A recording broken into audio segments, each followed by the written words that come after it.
చీర అంటున్నాడు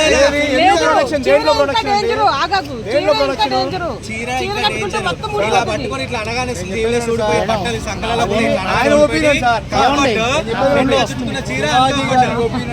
అది కంఫర్ట్ సెక్యూరిటీ అని అతను అనుకుంటున్నాడు. కానీ ఆ సామాన్లు అనే పదాలు అవి వాడకూడదు. ఆయన పర్సనల్ ఒపీనియన్ చెప్పుకోవాలంటే ఆడియో ఫంక్షన్లో చెప్పుకునేది. అంతమంది జనాలు ఉంటే ఆడియో ఫంక్షన్లో అవి మాట్లాడతారా? దొంగన డాష్ అంటారా?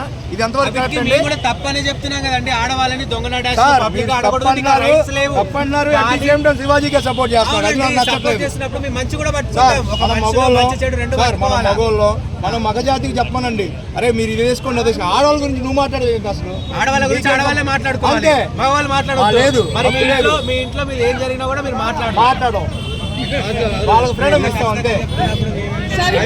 మనం రోజు ఒకటే కూర తింటున్నావా, రకరకాల కూరలు తింటున్నామా? రకరకాల డ్రెస్సులు వేసుకోండి మేడం. అది నేను చెప్పేది. శివాజీ గారు కూడా శివాజీ గారు ఫీలింగ్ ఎలా ఉంటుందని చెప్పనా? ఇప్పుడు ఏజ్ అయిపోయింది అనుకో, వాళ్ళు ఎట్లాంటి బట్టలు వేసుకోలేదు. రకరకాల డ్రెస్. మీరు మాస్క్ వేసుకొని మాట్లాడండి మేడం. వద్దులే. ఇక్కడ ఒక మీడియా మిత్రురాలు ఏమంటుందంటే, రకరకాల కూరలు వండుకుంటాం మనం ప్రతిరోజు.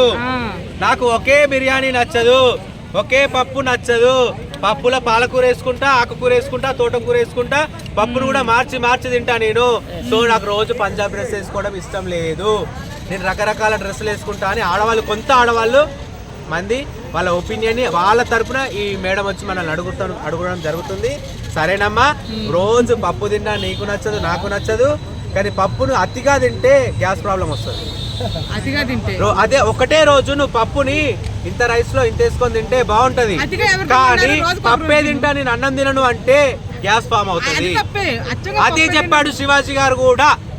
నువ్వు వేసుకునే బట్టలు కూడా కొంచెం మంచిగా వేసుకో. నువ్వు వేసుకునే బట్టలు ఆ రకమైన నచ్చని కూర ఏదైతుందో ఆ రోజు వేసుకొచ్చినటువంటి మేడం, ఒక్కసారి వేసుకున్న పాపాని కాదు, మళ్ళీ జరగొద్దు అని చెప్తున్నాడు ఆయన. మొన్న జరిగింది అని చెప్పట్లా, ఇక మీద జరగొద్దు అని చెప్తున్నాడు. నువ్వు వేసుకున్న మీరు అన్నట్టుగా ఏ నచ్చని కూర అవుతుందో నచ్చ కూర అవుతుందో ఆ నచ్చని కూరని జర ఎక్కువ తినకమ్మా, ఎక్కువ తినకు, కొంచెం తక్కువ తిను అన్నాడు. అంతే.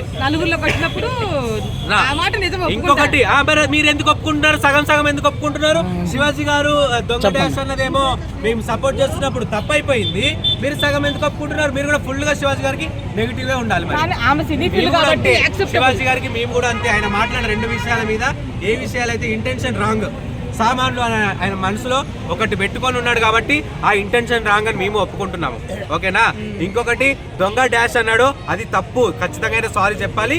సారీ చెప్పిండు, మళ్ళీ ఆయన చెప్తాడు. ఒక మగాడు ఒక మనిషికి నోరు జారినప్పుడు ఖచ్చితంగా సారీ చెప్తాడు.